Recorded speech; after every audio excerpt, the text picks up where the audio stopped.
All of the guys, the difference when you watch, guys who just start in America versus guys who start in England. I mean, it's a European flavor, the style. It's completely different. Yeah. And a lot of, the arm stuff, the reversals, the rolls, I don't even know how to describe it because I don't speak technical European wrestling jargon.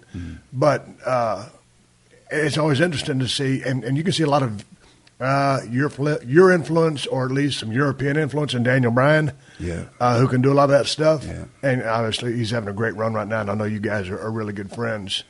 But why is it that you guys were just do you want to know what I think it is? I've tried to figure it out. Yeah, I mean, what I'm trying to say. First thing starts with the rules. The first thing starts with the rules. An open punch, you were disqualified instantly. Okay, and y'all enforced the rules. Enforced the rules. Go. So that's where the uppercuts come in. Right. That was where it was like strikes and uppercuts. Okay. The next thing that I think it comes from is the technical stuff, is because the rings were so small, 14 foot most of them, and rock hard. Right. And so you had to, you couldn't be flying around doing a lot of you got to that put your kind time of in stuff. and tell a different kind of story. And it was also a matter of putting on only so many matches on the card. Right. Most cards used to only have 4 matches. Right. So everybody had to put time in, and it was just the way that it started with the rounds. The rounds were already in place. Yeah. Well, it just seemed to be that way. Because I mean, believe me, I'm the big protector of British wrestling, and that's what I do and try and keep it. But if you go back and watch, a lot of it was rotten. There was incredibly good, brilliant technical wrestlers, but most of the big stars weren't. They weren't technically sound. Really? But it's funny because when I saw you come to the United States, I could watch you go out with a guy who'd really literally been in a business for a couple of months. And as long as you could hang onto that guy's arm and put yourself in reversals and come out of it and go down and do the things with him, I mean, you could take a guy who was green as grass and have a pretty damn good match with him due to all that knowledge. Due to that stuff. Well, there was several different types of wrestling in England. There was every weight class had a championship belt. Right. So you had your lightweights, middleweights, mid-heavyweights, heavyweights. The lightweight guys were Johnny Saint and Steve Gray. Johnny Saint will say that his style is what he calls escapology style, which is it's a show style of getting in and doing fancy things to get out of them. So Johnny Saint does this escapology style. It's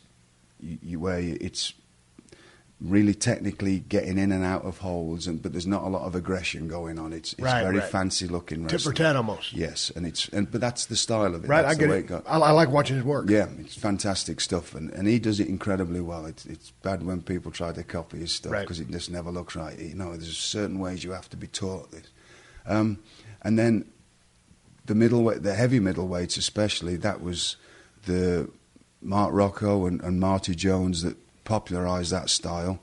I mean, would you describe that as a technical high-speed cruiserweight style? Yes, that's where it all started. Battering ram type stuff too. I mean, incredible, yeah. and anybody stuff that would translate to Japan. Yeah, well, it was taken to Japan, and people get it all mixed up and say that it was Tiger Mask that started that and Dynamite. It wasn't. Right. You go back and watch Marty Jones and Mark, and I say this a lot, but you go back and watch them from 76, 77, 78. They were doing stuff then that nobody had ever seen. Right. They invented that style, and it was that heavy wrestling-based style with very physical, because a lot of the lightweight stuff wasn't so physical. Very physical because they didn't like each other. Right. And so they were always trying to out-top each other, and they were straight up shoot. Yeah, they were not. Very competitive. Every other one they'd be putting one into each other, just because that they'd grown up together, right. and they didn't like each other. And they evolved this style, and then Dynamite came along when he was a kid, and he had a very technically, incredibly British style. But then he got started doing that stuff. Must have picked it up off them. And it went, and then Tiger Mask came to England as Sammy Lee in the late 70s, and he had his own style, but and it was all this mixture of styles. But they were the ones that Mark and Marty were the two that set it all off.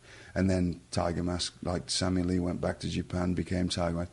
took Rocco over there as his nemesis, Black Right. Tiger, Yeah. and that's where it became popular, and everybody thought it started then. But then there was the heavyweights. Now there was the show heavyweights, the Big Daddy and the Giant Haystacks, which were the big monsters and stuff. But then there were the very incredibly sound, technically skilled heavyweights. But they weren't big stars in England.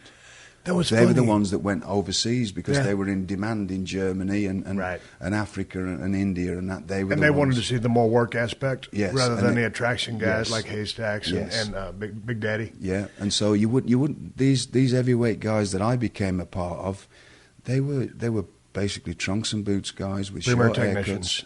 technicians that could go, and they were in demand all over the world because they could bring these. They could fighters work. in. Yes. And that was it, and work with anybody, and put anybody in and out of things, and make them look like they could wrestle, whether they could or couldn't, which was a big skill to have.